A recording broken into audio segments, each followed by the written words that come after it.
meeting to order at 6:30 p.m., February 20th, 2024.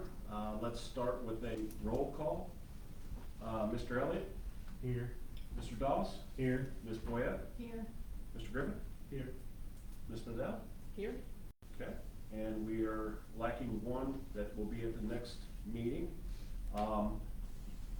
At this time, if we could stand, I would like to do the invocation. If somebody would like to do it for me, please speak now or forever hold your peace.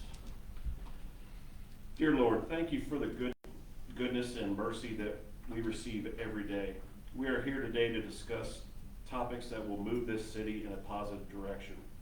Come and take center stage in this meeting. Give us new ideas to help make the correct decisions. Grant us wisdom to make this a productive meeting.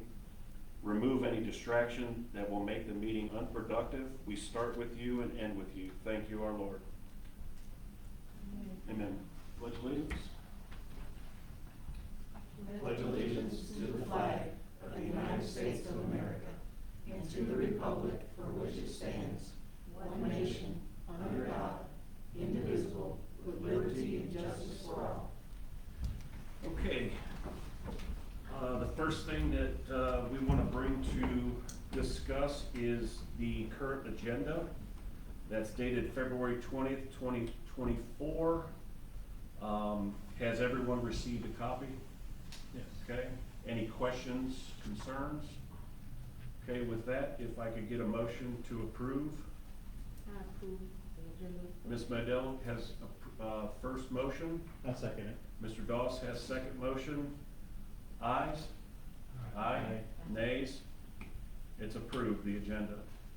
Now moving towards the minutes from our previous meeting on January 16th.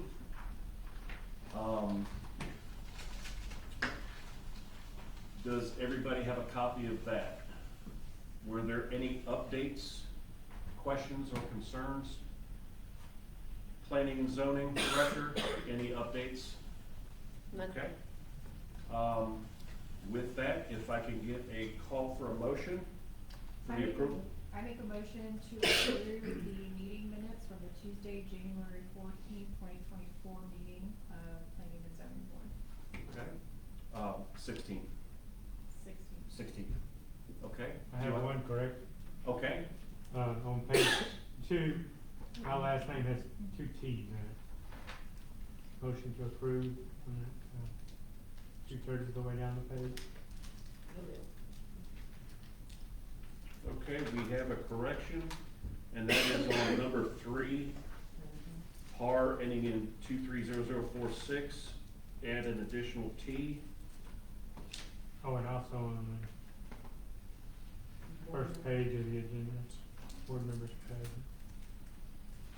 Okay, and the first page, board members present.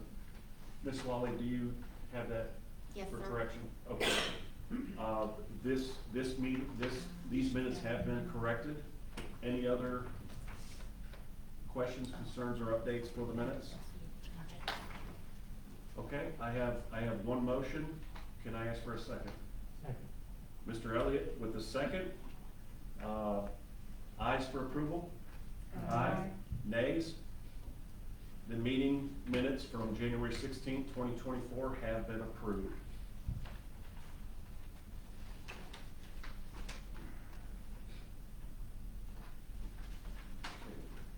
You can pass that down to Mr. Elliott, please. You can sign that second page.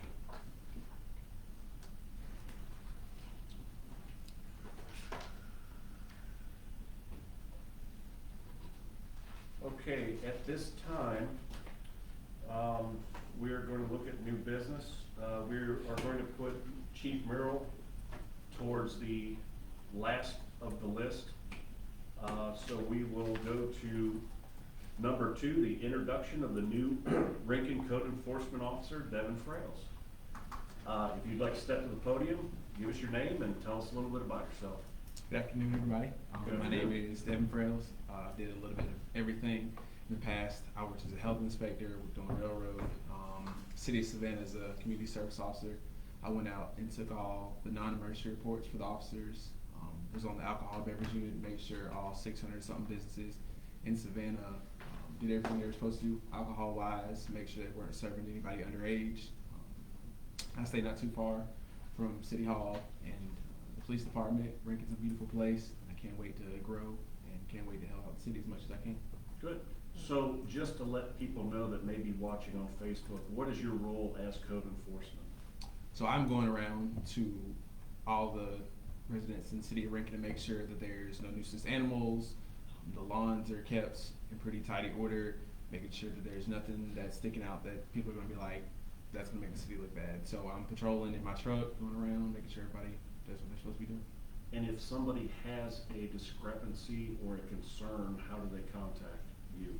Or I don't know my work phone number by heart yet. I'm still trying to learn the names of everybody. But so, Ms. Terry, I assume they can call City Hall? They can call the main number at City Hall and just ask for Devin. Okay, Absolutely. good, fabulous, And they can come by as well. good. Any other questions? Say welcome. Yeah, Glad we to welcome have you you. aboard. We've Needed needed. position. Yes, yes, and we're looking forward to help you in any way that we can, and, we wish you nothing but success. thank you. Okay, thank you. You don't Oh, Yeah, you want you're- to stay you're free to for that go. one? Come on, it's fine. Hey, Thank stick you. around with all the other people.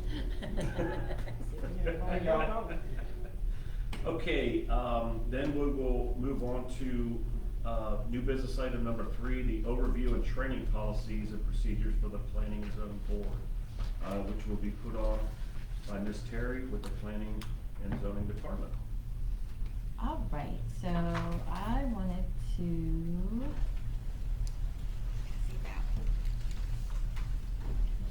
Since we do have so many new members, even though you received a copy of this when you signed on to be a member, we kind of briefly went through it. I just wanted to touch on it in a little bit more detail. I'm gonna try to use these meetings where we don't have a lot of agenda items to do a little bit of training, whether it's me doing it, and I know several of y'all just did zoning 101, so you get a little bit more training tonight.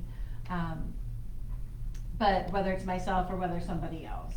So with this, so the board adopted the previous board, of which we have 2 members still here, adopted this the summer of 2023.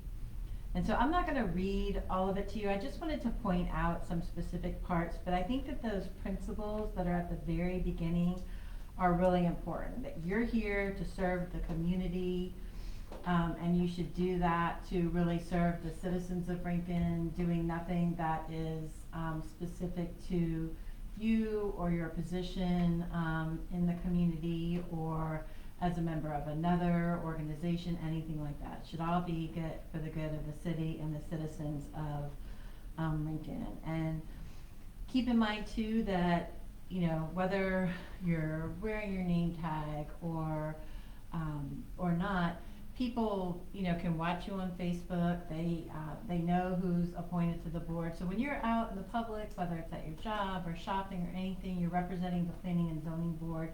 So just be cognizant of that as well, especially when you're providing, you know, personal opinions on things. I would steer clear of discussing cases that are going to come before y'all, even though you are a recommending body and not an approval body. It's still important to kind of separate that out, you know, when you're out in the public. Obviously, don't accept any gifts or special considerations for a, you know, for a vote or anything like that.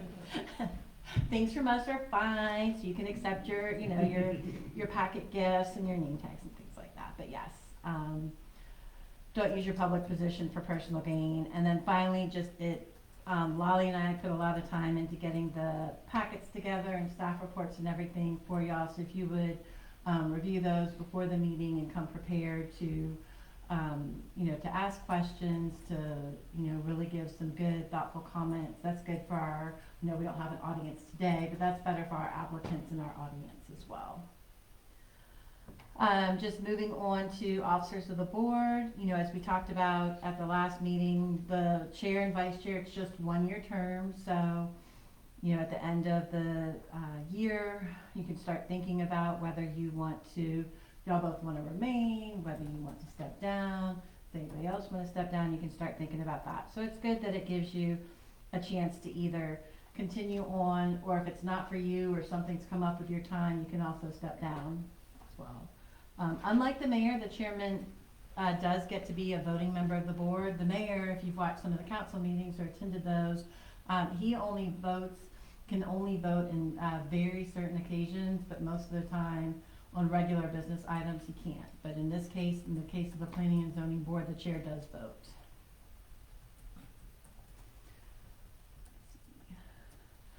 Perform other duties approved by the board. So an example of that might be, so we're putting together a stakeholder for our comprehensive plan update, and so it may be that the board wants Mr. Milner to serve as the representative for the board to that committee. So that could be an example of that.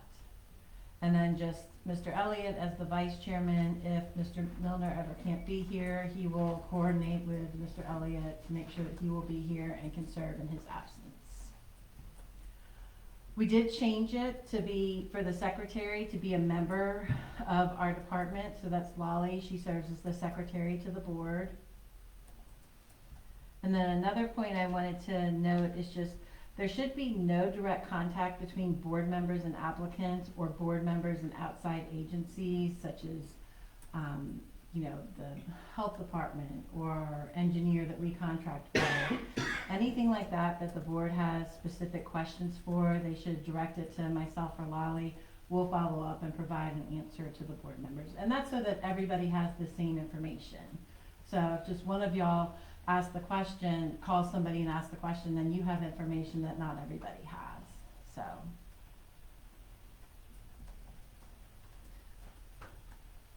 All right, so moving on, everybody's expected to attend the meetings, and if you can't, you should definitely let Lolly and I know at least 24 hours ahead of time. We want to make sure that we have a quorum for all of our meetings. We don't want to have applicants show up and there not be a quorum.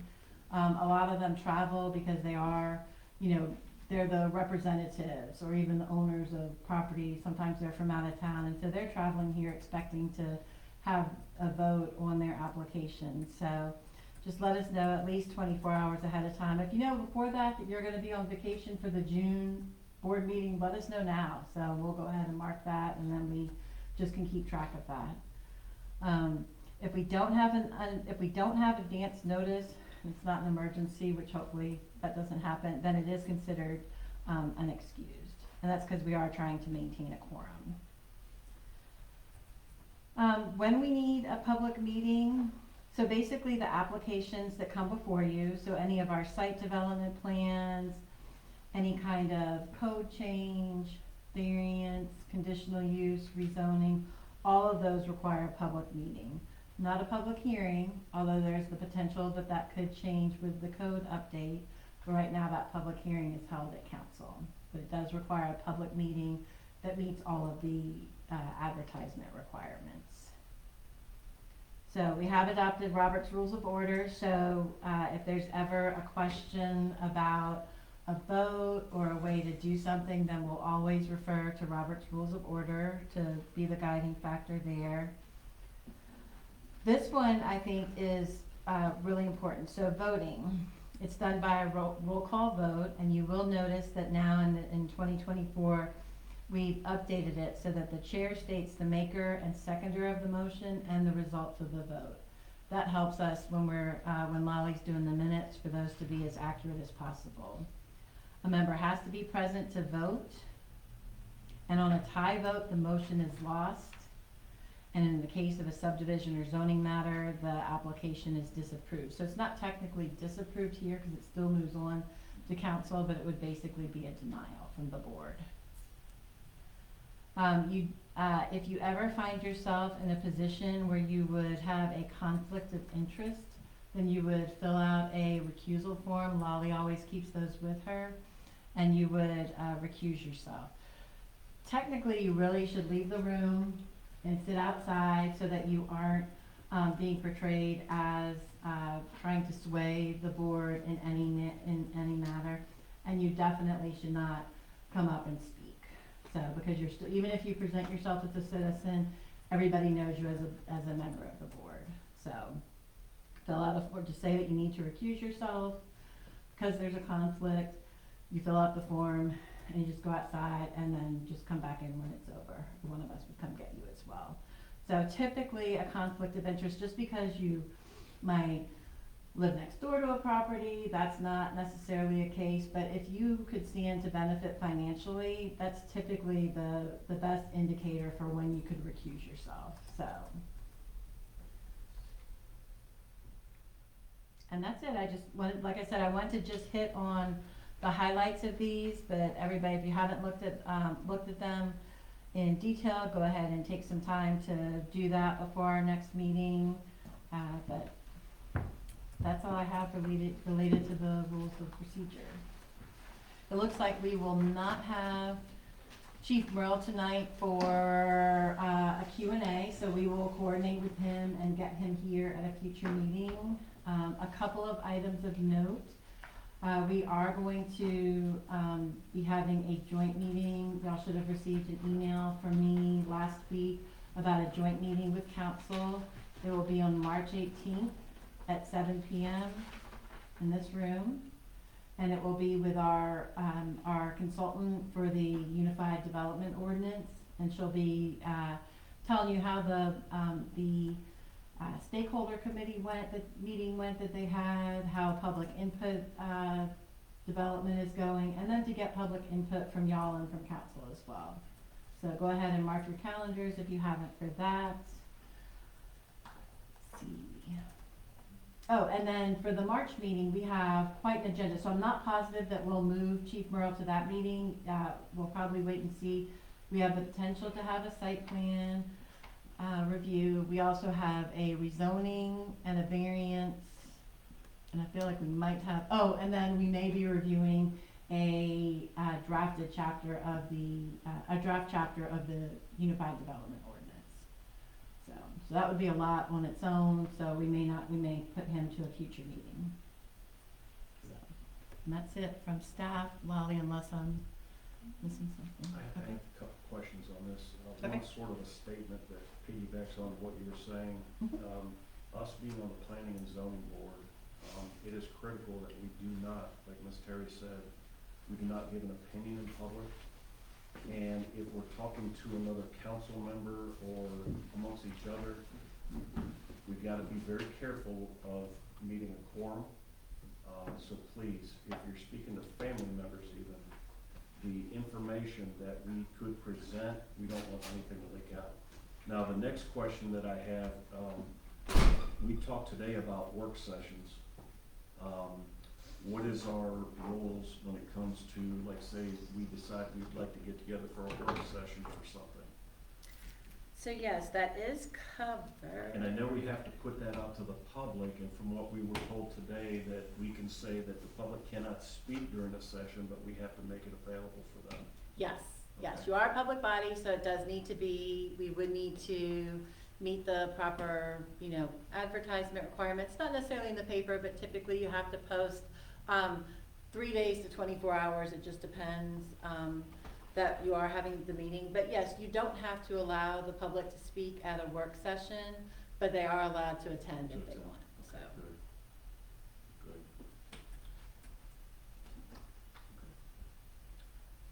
Thank you for that information. Any comments, questions? I would just like to say to staff, once again, thank you so much for all of the hard work and effort you put into getting our packets together and making sure that we have all the information in advance. It's very much appreciated. And I'm very new to this, and my experience with you guys has been excellent, so we really appreciate everything. Thank you. Yeah, and it sounded like today that a lot of people got the packets that. I didn't want to ask that question to anybody. It didn't 'cause I sound, it wanna- didn't sound like that yeah. they get, They, sounds like they get it the day of the meeting, at the meeting. And Wow. yeah, the Yeah. packs we get like on Wednesdays. Other communities don't get it early. That would be such a disservice to I don't know how you Well, could expect the all I members to could be think about was prepared. you two, and thank you again, like Ms. Church said, it's good to review it before we get here, so. Okay, So it looks like Chief Murrell's not gonna be here. I do have two things that, I want to bring up.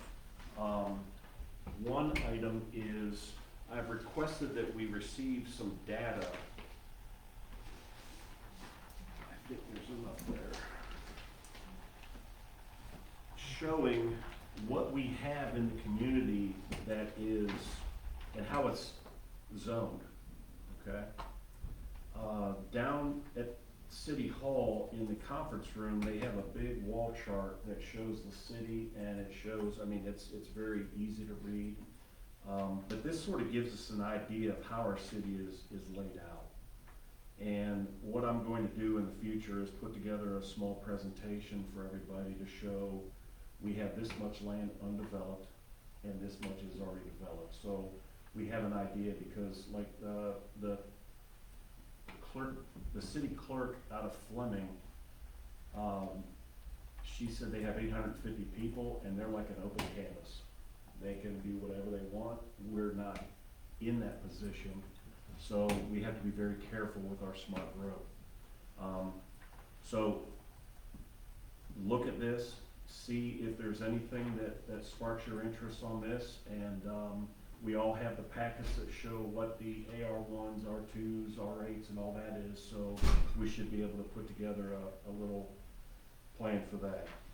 And just, can I add just a couple things with that? Please. So the only thing I was gonna say, so the map does show both, the land within Rincon and then some adjacent vacant properties as well, just because that's potentially opportunities for annexation, so, so you will see, at the top of your legend, the county zoning and then city zoning. And then the other item I just wanted to mention, is that there could be some slight variations on here. So when our GIS group, Right Spot, puts it together, they're basing it on a bunch of different items, but they don't necessarily have access to projects that are under construction right now. We do send that after they get built, but before that they don't have it. So you may see something on here and think to yourself, well, I know that, you know, they're building this restaurant there.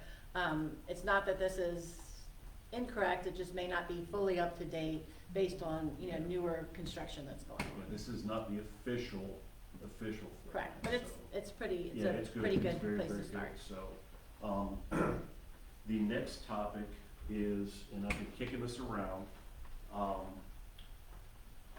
one thing that I would like us to do, and I'll pass this out to you, is a planning and zoning dress code. And I've talked to the city manager and I've talked to Ms. Terry about this. They gave their blessings. As we prepare for our upcoming meetings, I want to take a moment to introduce our dress code guidelines to ensure professionalism and consistency in our appearances during our sessions. Guys and girls, we represent our community. Remember, as representatives of our community, our attire sends a message about our dedication and respect for the responsibilities entrusted to us by the public. Let's strive to present ourselves in a manner that reflects positively on the Planning and Zoning Board and our commitment to serving our community. So the dress attire would be light business attire. Members are expected to dress in business casual attire for all meetings. This includes blue jeans with no holes or tears at the minimum, collared shirts, blouses, slacks, skirts, and business casual footwear. During the meetings, thank you. We want to. Only one line ahead of you. Sorry. Thank you for your attention to these guidelines, and this means a lot because, again, I'm proud of this board, and I want us to be, when we were at the last city council meeting, and when Ms. Terry told council that we had a 5-0 unanimous vote, I saw 3 council members just, yep, okay, we're good with it. They are depending on us to do the right thing to help them make their decisions. And I want to look the look. Yes, sir. I got a question. Yeah. So I work in a paper mill and I leave my mill and come straight here. There's times where I ain't gonna have time to get out my steel toes and put on casual shoes. Is that gonna be a problem? Well, we do want to try to reflect an image. Are you able to go in the restroom and just do a quick change? I'm just saying, if the meeting started at 6:30, I mean, there's times where I leave Georgia Pacific and head directly this way, and I walk in that door at 6:30. Right, and I understand If your shoes gonna concern. be an issue, then that's So- what this document is saying. What I'm looking at specifically is like flippy flops, okay? I ain't gonna be no. Nothing, no flippy flops, I've been okay? too ugly to be- Understand that you're a working man and we respect that, but. Well, I just wanna make sure, because when we say at a hearing to this, I mean, I just don't. Is this I gonna be do also come in required with that my the, heart full. That's your Charlotte business, council members, it's your business wear. So- all of them is not that, just like three. And that's a good question. So this is for planning and zoning. Again, I spoke with our director, Ms. Terry, and the city manager. And, what council decides to do, that's council's decision. But for our planning and zoning, these are the guidelines that I wanna follow, okay? I don't think anything on here is unreasonable, but we do represent our community. And I think it's very important that we act as such.